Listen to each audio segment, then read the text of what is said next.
రానున్న కాలంలో తెలుగు భాష మరింత కనుమరుగయ్యే ప్రమాదం ఉందని ఆందోళన వ్యక్తం చేశారు కేంద్ర మంత్రి కిషన్ రెడ్డి. ప్రాథమిక స్థాయి వరకు మాతృభాషలోనే విద్య ఉండాలని సూచించారు. హైదరాబాద్ హెచ్ఐసిలో ప్రపంచ తెలుగు సమాఖ్య మహాసభలు రెండో రోజుకు చేరుకున్నాయి.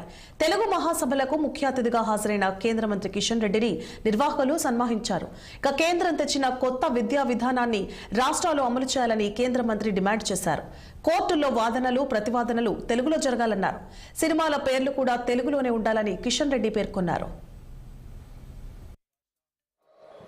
తెలుగు భాష సాంప్రదాయాలు, తెలుగు కళలను పరిరక్షిస్తూ కళాకారులను ప్రోత్సహిస్తూ ప్రపంచ తెలుగు సమాఖ్య గత 32 సంవత్సరాలుగా మరి ప్రపంచవ్యాప్తంగా సేవలు అందించడము నిజంగా అభినందించాల్సినటువంటి అంశం.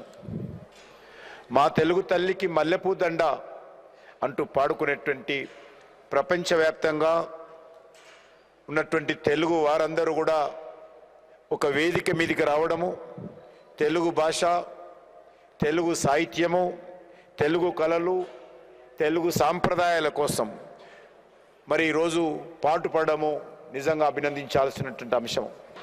మన దేశంలో ఉన్నటువంటి కొన్ని ప్రాచీన భాషలను మరి ఈరోజు ప్రాచీన భాషలుగా క్లాసికల్ లాంగ్వేజెస్గా భారత ప్రభుత్వం గుర్తిస్తూ ఉన్నది.